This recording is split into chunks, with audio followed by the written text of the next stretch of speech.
When it comes to weight management, it's all about calories in and calories out. There you go. We solved the problem. Nobody has to worry about this anymore. The reality is, when it comes to calories and weight management, it can be a lot more complex than just calories in and calories out. So that's why I want to talk about this. Let's get started.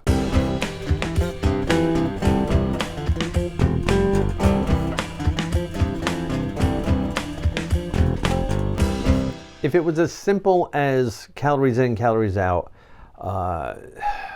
we wouldn't be talking about this, right? Like, that's just what it comes down to. Like, nobody would have a problem with weight management whatsoever if it was just as simple as this.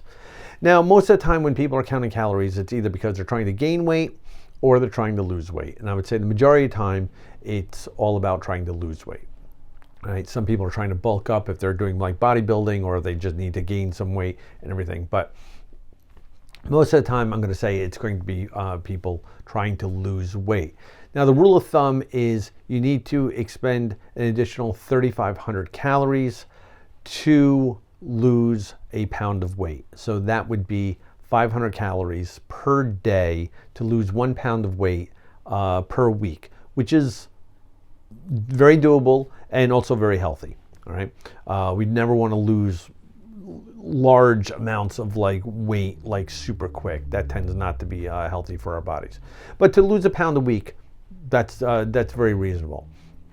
Now we could do this a couple different ways. We could take in 500 less calories per day, or we can become more active and burn 500 calories per day, or we can do a combination of the two. All right, there's a couple different ways of doing it. Now, if it was really just as easy as this, like I said, nobody would have a problem anymore. So what are the different issues that can come up with this? Well, there's variables that we need to take into consideration regarding our bodies, because all of our bodies are completely different. All right, we're not the same. We're different heights, we're different weights.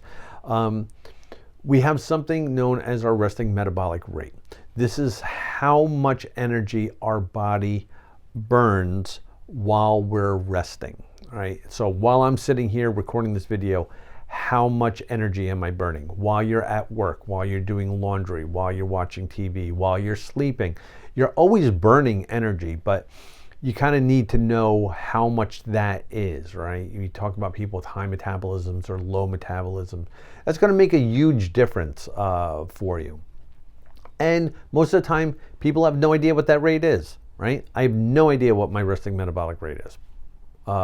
There's calculators online. How accurate they are, I don't know. So that's one variable to take a look at. How much energy are you burning naturally anyway? Now let's also look at how active are you, right? Are you very active? Are you very sedentary? If you are active, what type of activities are we doing? Are we just taking the dog for a walk, or are we running a marathon? Two totally different things. Are we doing yoga? Are we doing high intensity impact training or interval training? Are we doing weightlifting? All these things are going to have a different level of caloric expenditure, right? I do rock climbing. I have no idea how much energy I burn while I'm doing that, and I imagine it's pretty much the same for most people as well, right? If you're just going to the gym, or if you're just doing stuff at home, you probably don't have any real idea of how many calories you're burning doing this stuff. I've noticed that if you look at like Fitbits and Apple Watches and different wellness apps that track your activity things, there's a lot of times I'll sit there and I'll run two simultaneously just to see, and they'll come up with different amounts, right? One will say I burned 700 calories, another one will say I burned like 550. Obviously, I go with the 700 one because that's better.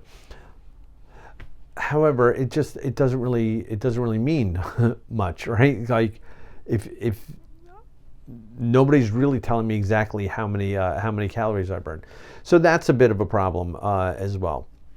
Another thing to really think about is if you're trying to eliminate 500 calories out of your diet, you might sit there and go, okay, well, it's a 2,000 calorie diet, so all I have to do is just take in 1,500 calories and that'll be good.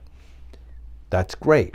Did you know if you were actually eating 2,000 calories or not?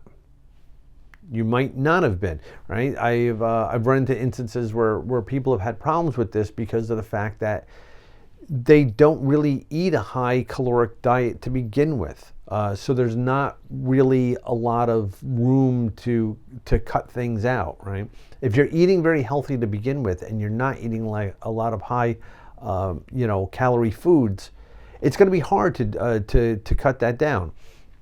Now, you might have been eating more than 2,000, or you might have only been eating 1,600. So if you're eating 1,600 and you knocked it down to 1,500, well, then it's going to take you a month to, 35 days to lose 1 pound of weight. That's going to become very frustrating for you. You're going to get discouraged, and you're probably going to give up on it. Likewise, if you were eating 2,700 calories a day and you knocked it down to 1,500, well, that's 1,200 calories that your body was expecting to get that it's not getting anymore, and it's going to totally freak out because it's your body likes consistency, right? It likes consistency, so it doesn't like to have like these huge swings. This is why diets tend not to work a lot of times, particularly like what we call like yo-yo dieting. You go on a diet, you lose a little bit of weight, it plateaus out, and then you start gaining weight back, and then you do a different diet, blah, blah, blah, blah. So the problem that happens is your body will regulate itself. It is used to getting, let's just say it's the 2,000 calories per day. It will regulate itself for that 2,000 calories a day. Now you drop it down to 1,500. And your body kind of plays a little bit of a waiting game. It's like, okay, it sees that this is happening and we're starting to lose weight, but then it panics and it feels like we're wasting away.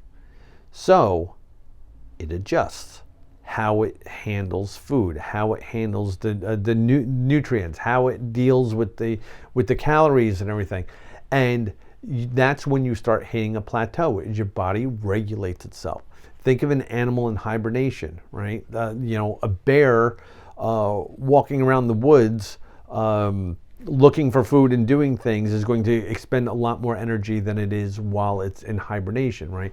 The body slows everything down to make sure that it doesn't waste away to nothing. If it was still burning the same amount of calories the way that it did when it wasn't in hibernation, that bear would come out like a bag of bones.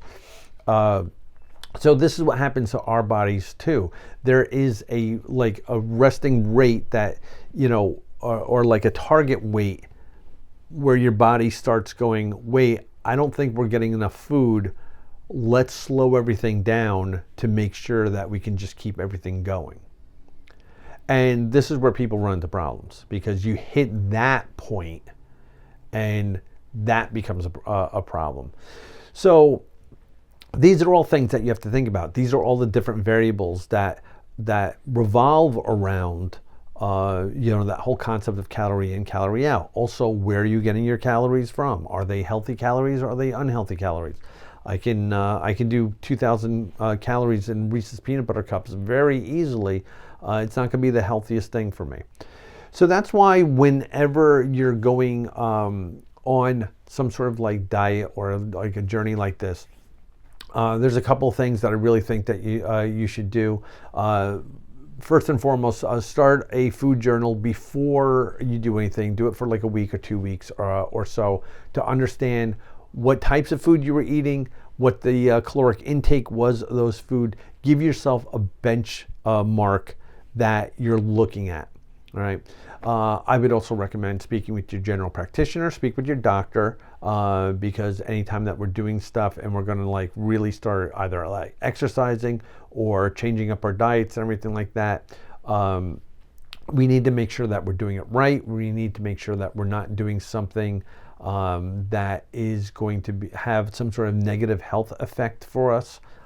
There's a lot of people that have different like medical conditions, and changing up your diet can pose a problem to that. I would also really recommend speaking with a registered dietitian or nutritionist, and getting a much better understanding of this. You need to really know like how many calories your body wants to begin with, to understand how you're cutting calories out and how you're doing it. If you're planning on doing it through exercise, I always recommend working with a personal trainer at least for like a week or two, just to get some sort of program together, particularly if you're going to a gym and you're unfamiliar with all the equipment and things like that. Making sure that your form is good, making sure that you're not hurting yourself. It's work. This is work, people. If you want to be healthy, you can get to a point where it just becomes very easy. But if you're starting from a very low point to get up to that higher point, it's going to take some time, and it's going to take a lot of work and effort. And I know that sounds terrible. It sounds absolutely terrible, and I get that. I will also say, working with a health coach can also be very beneficial. That's what I do. I'm an accountability buddy. I check in on you. I give you tools from my toolkit to help you, in your wellness journey. If that's something that you think that you might need, then just please get in touch with me. We can just set up a free consultation and we can talk about it. So that's what I wanted to talk about today. The whole concept of calories in, calories out, and how either confusing it can be or complex it can be, and why it doesn't always work for people as easily as it sounds like it should. So if you like this video, then please click the like button, share it with your friends and family. If you want to hear more of what I got to say, then subscribe, turn on notifications, and find out when new videos are coming out. And leave me some comments down below. Are you a calorie counter? Do you hate the thought of counting calories? That's me. Have you tried doing it and just didn't really feel like that you got good results? I'd love to hear from you, so let me know. So until we speak again, be well, be safe, and be kind, everybody.